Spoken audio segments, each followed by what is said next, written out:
الرحمن الرحيم. أعزائي أبنائي وبناتي طلاب الشهادة الإعدادية، أهلا ومرحبا بكم في حلقة جديدة من برنامج مادة العلوم. استعرضنا في الحلقات السابقة العوامل المؤثرة في سرعة التفاعل الكيميائي، وعرفنا أنها طبيعة المواد المتفاعلة سواء كانت قطع أو على شكل بودرة، وبعدين تركيز المواد المتفاعلة، والتركيز سواء كان التركيز قليل أم تركيز أكبر يزيد من سرعة التفاعل، ودرجة الحرارة، رفع درجة الحرارة يزيد من سرعة التفاعل، وخفض درجة الحرارة يقلل من سرعة التفاعل. ودرسنا أخيرا العوامل الحفازة سواء كانت نيكل مجزأ في المخلوق الحي في النبات أو الإنسان والحيوان، وعرفنا الإنزيمات تساعد في إتمام العمليات الحيوية وبالتالي زيادة سرعة العمليات الحيوية التي تقوم موجودة في النبات أو الحيوان أو الإنسان. يلا بينا النهاردة نستكمل موضوع التفاعلات الكيميائية.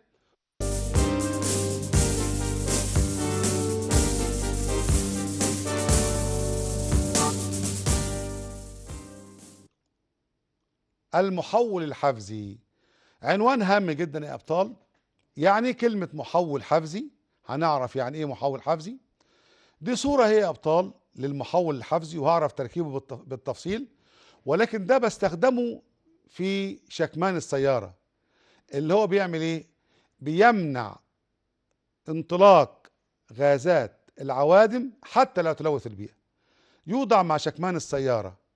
طيب هو عبارة عن إيه؟ علبة معدنية. لما يقول لي ما هو المحول الحفزي أو عرف المحول الحفزي، هو العلبة معدنية توجد في السيارات الحديثة لمعالجة الغازات الضارة الناتجة عن احتراق الوقود قبل طردها. يعني بيوضع على شكمان السيارة قبل انطلاق عوادم السيارة حتى تنقي هذا الغاز اللي هو غاز العادم، يعني من الغازات اللي تضر. غازات تضر زي ايه؟ زي اول اكسيد الكربون CO، زي ثاني اكسيد الكربون CO2، زي غاز اول اكسيد النيتروجين اللي هو NO، او ثاني اكسيد النيتروجين اللي هو NO2، او ثاني اكسيد الكبريت اللي هو SO3. يبقى كل غازات دي هذا المحول بيحولها الى غازات صديقه للبيئه، وبالتالي المحافظه على بيئتنا النظيفه حتى لو لوث الهواء، وبالتالي يتنفس الانسان اكسجين نقي ولا يضر به بصحة الإنسان. يلا بينا كده يا شباب نشوف عندنا المحول الحفزي ده بيتكون من إيه؟ تركيبه. يتكون المحول الحفزي اللي بينقي غازات العوادم السيارات من الغازات الضارة حتى لا يلوث البيئة 3 شعب، كل منها عبارة عن خلايا مصنوعة من الخزف أو السيراميك تشبه شمعة النحل. يعني إيه الكلام ده يا أبطال؟ يعني هو عبارة عن 3 شعب، 3 أجزاء، يعني مصنوعة من ايه يا ابطال؟ من الخزف والسيراميك. ليه الخزف والسيراميك يا ابطال؟ لانها رديئة التوصيل للحرارة وبالتالي لا تنصهر. طب بتشبه شمع النحل ليه؟ لانها عبارة عن ايه؟ عبارة عن عيون سداسية او عيون ثمانية لتنقي، يعني تسحب، يعني ايه؟ تمنع اصدار الغازات الضارة من العوادم حتى لا تنطلق في الايه يا شباب؟ في البيئة وتلوث البيئة. طيب مطلية بإيه يا جماعة؟ مطلية بمعدن حفاز زي البلاتين لأنه لا يصدأ، أو الإيريديوم أو البلاديوم، دي كلها معادن لا تصدأ، وهي فلزات ثمينة يعني غالية الثمن. تتصل بإيه يا شباب؟ بأنبوب لطرد غاز عامل الاحتراق، يعني الشكمان يا أبطال.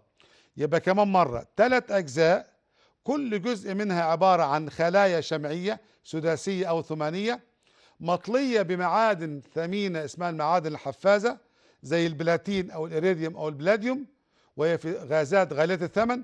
بنحطها على ايه يا ابطال؟ على الشكمان بتاع السيارة اللي بيسموه انبوب طرد العادم، وبالتالي عندما يخرج دخان العادم او عوادم السيارات بتعمل ايه؟ تمتص منه الغازات الضارة زي ما قلت لكم، زي اول وثاني اكسيد الكربون، ثاني اكسيد الكبريت وثاني اكسيد الكبريت، والغازات الضارة زي اكسيد النيتروجين وثاني اكسيد النيتروجين. بنتابع طبعا اهميته ايه يا ابطال. لما يقول لي وضح اهميه المحول الحفزي اللي بنركبه على شكمانات السيارات، اول حاجه كل شعبه من الشعب الثلاث اللي احنا قلنا عليها تقوم بمعالجه واحد من الغازات الضاره. يعني هم مقسمينها 3 شعب عشان كل واحد مختص، ده مختص بثاني اكسيد الكربون، ده باكسيد الكبريت، ده باكسيد النيتروجين، وهكذا. طيب بتنتج من ايه يا شباب؟ تقوم كل شعب من الشعب الثلاث بمعالجه واحد من الغازات الضاره الناتجه عن احتراق الوقود في المحرك اللي هو موتور السياره. لما بيدور الموتور بيحرق البنزين اللي عندي، لما بيحترق البنزين ينتج عنه عوادم السيارات الموجوده. المحول الحفزي 3 شعب عندي، كل شعبه بتاخد غاز معين، احدها او احدى هذه الشعب بتاخد غازات الكربون، الثانيه الكبريت، الثالثه النيتروجين، وبالتالي تمتص كل غازات الضاره الناتجه عن احتراق الوقود في المحرك قبل طردها، وبالتالي تحد من التلوث البيئي، وبالتالي تجعل بيئتنا وهواءنا نظيف باذن الله. فكره عمل ايه يا ولد؟ فكره عمل محول حفزي ايه؟ يعني بتتم ازاي؟ يعني المحول الحفزي ده بيعمل ازاي؟ بيمتص الغازات دي ازاي يا ابطال؟ الخلايا السيراميكيه اللي مصنوعه من السيراميك او الخزف، اللي هي ما بتنصهرش بالحراره، تعمل على ايه؟ زياده مساحه سطح الماده الحفازه. واحنا قلنا بنعمل ايه؟ زياده مساحه السطح تزيد من سرعه التفاعل، يعني تزيد من امتصاص الغازات الضاره المعرضه لايه؟ لتيارات الغازات المنبعثه من المحرك اللي هي عوادم السيارات، فيحقق اكبر وفر من استخدام ايه؟ المعادن الثمينه. يعني ايه يا ابطال؟ الخلايا السيراميكيه تمتص او تمتز الغازات الضاره بانواعها كلها، غازات الكربون وغازات النيتروجين وغازات الكبريت، منين؟ من العوادم السيارات المنطلقه من شكمان السياره، وبالتالي بيحصل ايه؟ وبالتالي توفر استخدام المعادن الثمينه. اذا خلايا السيراميك استخدمناها بديل للمعادن الثمينه زي الإيريديوم اللي عندي اللي احنا خدناه، تمام، والنيكل المجزأ وهكذا، حتى لا تكون باهظة الثمن. العوامل الحفازة وكيف يكون أثرها في التفاعل الكيميائي. العوامل الحفازة تزيد من سرعة التفاعل الكيميائي، سواء كانت معالجة غازات الاحتراق الضارة في المحول الحفزي أو داخل جسم المخلوق الحي، سواء كانت خارج أو داخل جسم المخلوق الحي. استخدام بعض المواد الحفازة أو العوامل المساعدة داخل بيوتنا وحياتنا. في مادة مهمة جدا يا جماعة اسمها بيكربونات الصوديوم. بيكربونات الصوديوم الموجودة في البيت اسمها البيكنج باودر اللي بنحطها على الكيكة والمعجنات بصفة عامة. طب المادة دي هل هي عامل حفاز؟ نعم هي عامل حفاز. طب دورها ايه بقى في صناعة مخبوزات بصفة عامة أو في المطبخ؟ أولا احنا بنضعها لعمل مخبوزات، بس لها استخدام آخر مهم جدا. لو وضعنا قليل من بيكربونات الصوديوم كعامل حفاز أو مادة كيميائية حفازة اللي هي رمزها NaHCO3، طبعا NaHCO3 بيكربونات، لكن لو كربونات يبقى اسمها Na2CO3. المادة اللي وضعها في قاع سلة المهملات قبل وضع الكيس بتمتز الروائح الكريهة، نفس فكرة مين؟ المحول الحفزي اللي بيمتص الغازات الضارة من عوادم السيارات. يبقى أول تطبيق لمادة كربونات الصوديوم بتوضع في قاع سلة المهملات قبل وضع الكيس، بتمنع الروائح الكريهة من الانطلاق، وطبعا ليه؟ لأنها تمتص الروائح الكريهة. ده تطبيق مهم جدا في حياتنا. طيب بيكربونات الصوديوم نفسها بالظبط اللي هي بتنفخ العجينة بتاع المخبوزات أو الكيكة. لما بضيفها البقوليات، بقوليات يعني ايه يا ابطال؟ زي الفول، زي الفاصوليا، زي العدس، كلها دي عباره عن ايه؟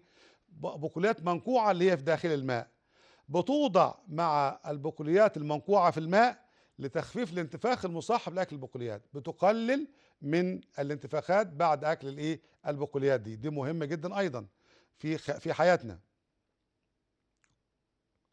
طب في المنزل نضع قليل منها بنفس بيكربونات الصوديوم برضو NaHCO3 في كيس المكنسة الكهربية للتخلص من رائحة التراب أثناء التنظيف. يعني الكيس بتاع المكنسة اللي هو بيجمع التراب ده يا أبطال بنضع قليل من كربونات الصوديوم فيه. ده مهم جدا. ليه بقى؟ بيقلل من انطلاق التراب، يعني بيخفض من درجة التراب المنطلق في الكيس ده حتى لا يلوث هواء البيت ويلوث طبعا سكان البيت. نضع قليلا منها مع الماء المغلي لتسليك الحوض وتصريفه بشكل أسرع. لما بينكتم الحوض في المطبخ عندنا بنضيف مع المية الساخنة قليل من بيكربونات الصوديوم أو مواد أخرى طبعا فيها زي هيدروكسيد الصوديوم، بنضع قليل منها في الماء المغلي، وبالتالي تفتت الشوائب وبالتالي تساعد على تسليك الحوض وتصريفه بشكل أسرع. دي كلها عوامل حفازة في حياتنا اليومية وفي منزلنا. برضه بيكربونات الصوديوم NaHCO3 لها حاجة مهمة في تلميع المعادن.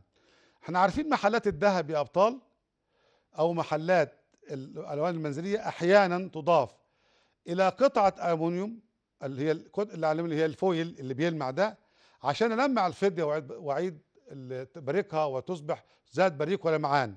والذهب أيضا. يبقى إذن البيكربونات بنضيفها لقطعة فويل الألمنيوم اللي عندي عشان ألمع بيها الفضة اللي عندي وتصبح أكثر لمعانا. تضاف إلى قطعة قماش مبللة بالماء لتلميع أي قطعة نحاس أو كروم. بمعنى إيه يا أبطال؟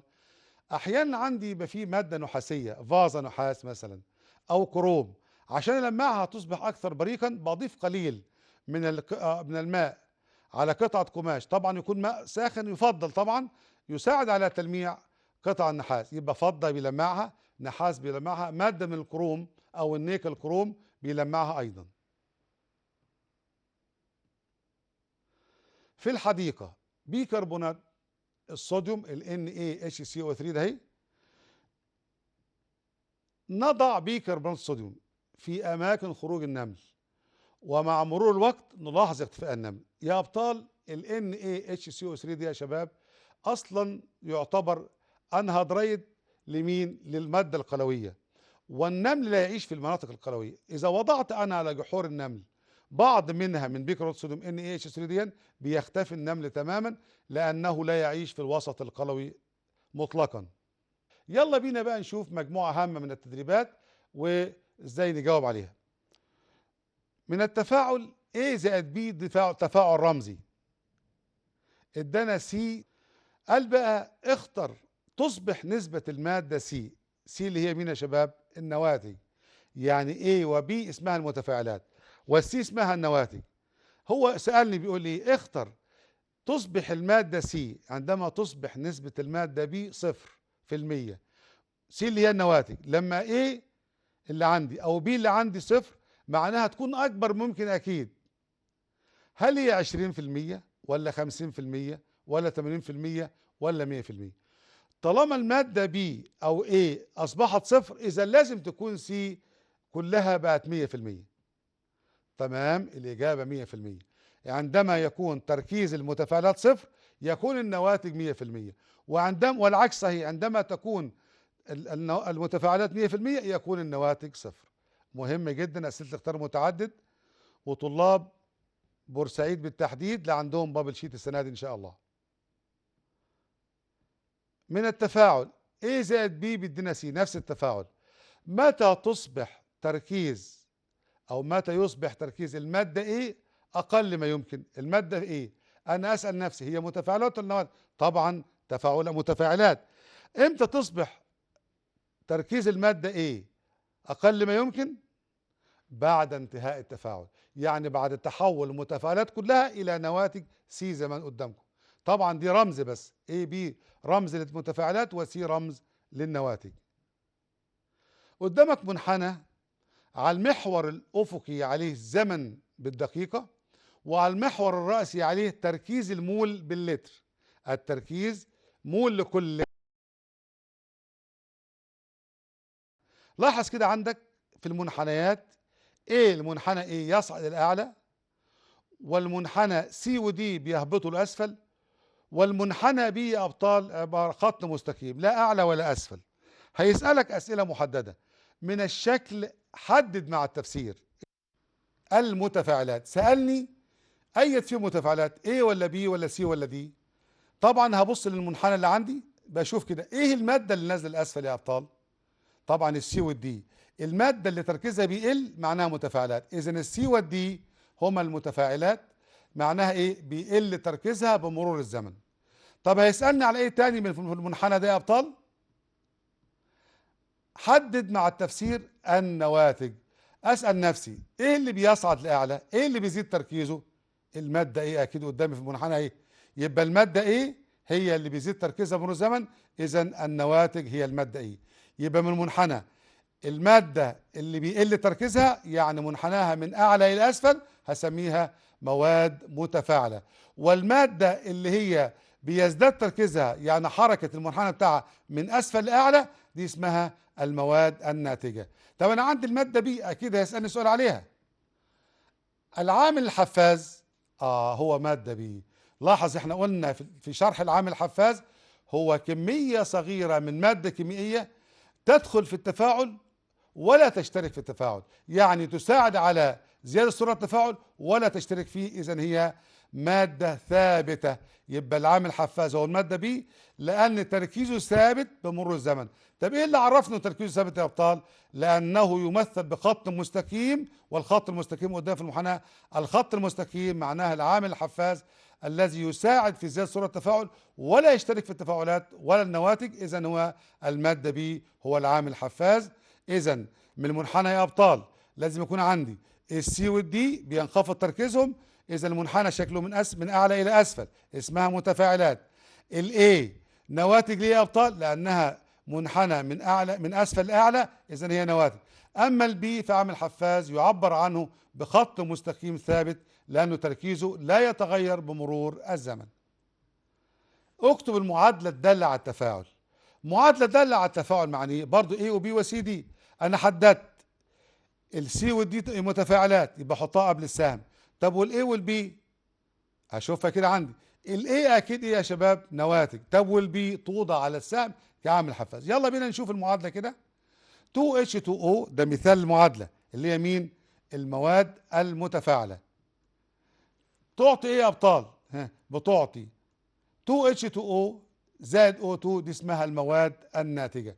انا عاوزك تعرف بس الاول أن المواد المتفاعلة يقل تركيزها والمواد الناتجة يزداد تركيزها. أما العامل الحفاز يا أبطال فهو ثابت التركيز. سؤال آخر يا شباب. استخدام طالب 5 جرام من إنزيم الأكسديز اللي هو فين يا أبطال؟ ممتاز، اللي في البطاطا اللي هي فيها سكر في تفاعل تحضير غاز الأكسجين. وضح السبب. ليه استخدم إنزيم الأكسديز اللي في البطاطا يا شباب؟ مهم جدا كعامل حفاز. قال لي اول حاجه كم تكون كتله الانزيم في نهايه التفاعل؟ الانزيم اللي حطيته هل كتلته زادت ولا نقصت ولا زي ما هو ظل زي ما هو ثابت؟ هنعرف دلوقتي اهو. لا تتغير، تظل 5 جرام. يبقى يا ابطال النيكل المجزأ، ثاني اكسيد المنجنيز، الاكسيديز اللي هي في البطاطا عوامل حفازه لا تقل كتلتها مطلقا، لكنها تساعد على زيادة سرعة التفاعل بخفض درجة الحرارة المطلوبة. يبقى إذن العامل حفاز تظل كتلته ثابتة. إذن إنزيم الأكسيديز المستخدم الطالب ده هيظل زي ما هو 5 جرام كما بدأ في التفاعل. سؤال آخر. صوب ما تحته خط فيما يلي. صوب ما تحته خط يعني هيجيب لك جملة في تحتها كلمة وعبارة فيها خطأ يقول لك صححها فقط. أول سؤال في صوب الخطأ. تنحل نترات الصوديوم بالحرارة إلى نيتريت صوديوم ويتصاعد غاز النيتروجين. الأول نترات الصوديوم رمزها يا أبطال NaNO3. ممتاز. تتحول إلى إيه؟ بسهم عليه حرارة مثلث يدينا نيتريت صوديوم NaNO2. الفرق بينها ذرة واحدة بس NO3 وهنا O2. يبقى الغاز المتصاعد هو غاز النيتروجين؟ طبعا خطأ قدامك أهو. يبقى الغاز المتصاعد غاز مين يا شباب؟ غاز الأكسجين. تمام، هو غاز الأكسجين المتصاعد لأن ال NaNO3 تحولت ل NaNO2 وانطلق ال O2. إذن غاز المتصاعد وغاز الأكسجين. سؤال آخر في صواب الخطأ. تزداد سرعة التفاعل بانخفاض درجة الحرارة. هسأل نفسي سؤال. هي درجة الحرارة تتناسب مع سرعة التفاعل طردي ولا عكسي؟ تمام، هي فعلا الأبطال بيقولوا طردي يا أستاذ. إذا بانخفاض الكلام ده غلط. بانخفاض يبقى أكيد بإيه بقى؟ أكيد بزيادة أو بارتفاع درجة الحرارة. يبقى كلما ارتفعت درجة الحرارة زاد سرعة التفاعل الكيميائي إذ أنه تناسب طردي. في نهاية التفاعل يكون تركيز المتفاعلات 100%. المتفاعلات هي المواد تدخل في التفاعل النواتج تنتج من التفاعل. خلي بالكم يعني المتفاعلات بعد ما انتهى التفاعل تكون 100%؟ أكيد طبعا خطأ. أكيد هتكون 0%. طبعا هي 0% لأنها انتهت تماما. سؤال آخر بعنوان آخر اكتب المفهوم العلمي. مفهوم علمي أو مصطلح علمي للعبارات التالية بيجيب لك التعريف ويقول لك إيه هو ده. يلا بينا نشوف أول واحد. أول مفهوم علمي: إنزيم يوجد في البطاطا اللي فيها سكر تستخدم كعامل حفاز وتتعامل كعامل حفاز. خلي بالك الإنزيم ده اسمه إيه يا أبطال؟ مر علينا الأكسيديز. مظبوط، هو إنزيم الأكسيديز الموجود في البطاطا يساعد ويستخدم كعامل حفاز. التغير في تركيز المواد المتفاعلة والناتجة في وحدة الزمن. المفهوم ده يا أبطال مهم جدا وبيجي في جميع الاختبارات اللي هو عليه المنحنيات اللي درسناها قبل شوية. طبعا ده سرعة التفاعل الكيميائي. يا لو قال لي عرف سرعة التفاعل الكيميائي يقول ايه؟ التغير أو معدل التغير في تركيز المواد المتفاعلة خلال وحدة الزمن. معدل يعني في وحدة الزمن، يبقى إذن التغير في تركيز المواد المتفاعلة والناتجة في وحدة الزمن بسميه سرعة التفاعل الكيميائي. عملية كيميائية تفقد فيها ذرة العنصر. طبعا الكترون واكثر. الفقد او الاكتساب يا ابطال معناه، هو قال لي فقد، الفقد معناه يا ابطال اكيد معناها الاكسده، والاكتساب معناه الاختزال. تمام. علل لما ياتي. علل يعني ليه؟ يعني اذكر السبب العلمي. بيديك عباره يقول لك ليه بيحصل الكلام ده. اول فقره في علل: يمكن للمغنيسيوم ان يحل محل النحاس في محل املاحه. السؤال ده يا ابطال اول ما يجي لك سؤال زي ده احلال هفتكر على طول ايه يا ابطال؟ تمام.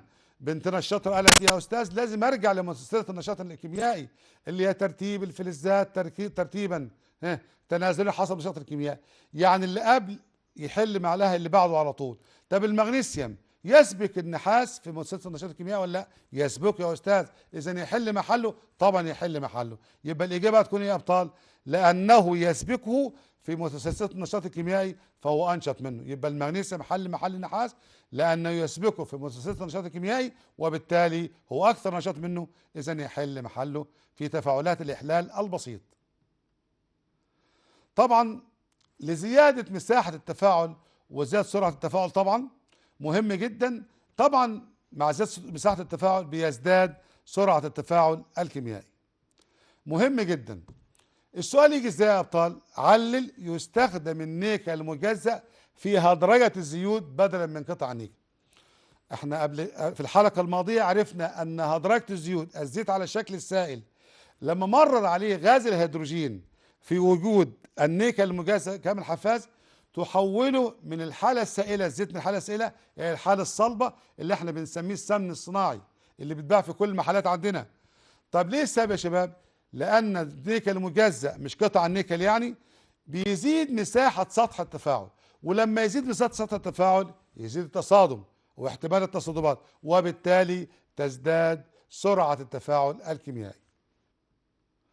عرف تفاعل التعادل. مهم جدا يا أبطال التعادل. كلمة تعادل دي يا أبطال معناها عندي مادتين عكس بعض تماما في دراستنا كلها، حمض وقاعدة.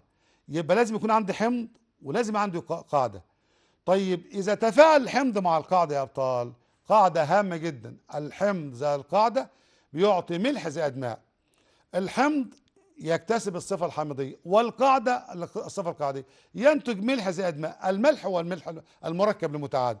يبقى لما يقول لي عرف تفاعل التعادل هقول له ايه؟ هو اتحاد الحمض والقاعدة لتكوين ملح وماء، واحنا خدناها قبل كده على شكل معادلة، حمض زائد قاعدة بيدينا ايه يا ابطال؟ ملح زائد ماء. اذا التعادل معناه تكون الماء. يبقى لما يقول لي عرف التعادل او تفاعل التعادل اقول له هو اتحاد الحمض ايا كان الحمض مع القاعده اللي هي الهيدروكسيد وتكوين الملح والماء. عرف العامل الحفاز. عامل حفاز او عامل مساعد قد يكون موجب وقد يكون سالب. موجب يرفع درجه التفاعل، وسالب برضو يقلل من درجه التفاعل اللي عندي او سرعه التفاعل. قد يكون عامل حفز سالب او موجب، او قد انزيم داخل جسم المخلوق الحي. العامل الحفاز هو ماده كيميائيه تغير من سرعه التفاعل سواء طبعا بالسلب او الايجاب دون ان تتغير.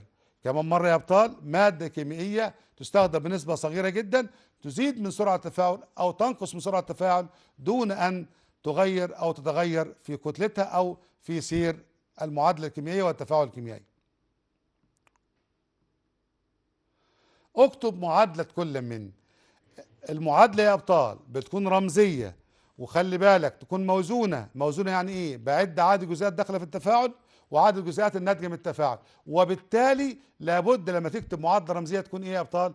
تكون معادلة رمزية صحيحة، فيها مواد متفاعلة قبل السهم وفيها مواد ناتجة بعد السهم، عليه سهم عليه شروط تفاعل، وبعد عدد الجزيئات الداخلة لابد تساوي عدد الجزيئات الناتجة يا أبطال. يلا بينا نشوف كده مثال لمعادلة كيميائية موزونة. طلب مني ايه؟ تفاعل حمض الهيدروكلوريك اللي هو الاتش سي ال مع مين يا ابطال؟ مع هيدروكسيد ايه؟ الصوديوم. حمض الهيدروكلوريك ده حمض، طب وهيدروكسيد الصوديوم ده قلوي او قاعده. يلا بينا نشوف كده. حمض الهيدروكلوريك رمزه يا شباب اتش سي ال. طب والان اي اتش مين؟ اللي هو هيدروكسيد الصوديوم اللي هو مين يا ابطال؟ اسم الشهره بتاعه ايه؟ الصودا الكاويه. تمام. خلي بالك هنا مركب مع مركب، كل مركب فيه شقين، يبقى انا عندي 4 شقوق. عشان ما تلخبطش نفسك يا ابطال خلي بالك بقسم ال4 شقوق الى 4 اجزاء: 1 ان اي، 2 او اتش، 3 اتش، 4 سي ال. ان اي موجب، او اتش سالب، اتش موجب، سي ال سالب. البعيد مع البعيد يعني 1 مع 4، وارجع تاني ما اقولش بقى 3 مع 2. يلا نشوف 1 مع 4 هيدينا ايه؟ الان اي سي ال اكيد اهو الان اي سي ال. طب والثلاثه وراجع بقى اتش او اتش اللي هي مين يا ابطال؟ اتش سي ال. طب التفاعل ده انا قلت قبل شويه ايه القاعده بتاعته؟ تمام، اللي هي حمض ذات قلوي او قاعده بيدينا ملح زائد ماء. اذا طب بص كده للمعادله الرمزيه موجوده تمام. طب هي موزونه ولا مش موزونه؟ طبعا موزونه. عد عدد جزيئات الصوديوم. الاو 1 و1، الاتش 2، هنا 1 اتش 1 واتش في السي ال 2، السي ال 1 و1. هتلاقي عدد ذرات المواد الداخله في التفاعل تساوي عدد ذرات المواد في التفاعل. اذا المعادله رمزيه موزونه صحيحه، وهي تفاعل حمض مع قاعده اللي بيدي ملح الطعام الان اي سي ال زائد ماء، اللي احنا القاعده الشهيره اللي عارفينها. طبعا ده هيدروكسيد صوديوم، ادي حمض الهيدروكلوريك ادانا ملح كلوريد الصوديوم وبخار الماء او الماء السائل. ابنائي وبناتي طلاب الشهاده العلميه، نرجو ان نكون افدناكم اليوم. لكم التحيه ولمصر الحب كله، والسلام عليكم ورحمه الله وبركاته.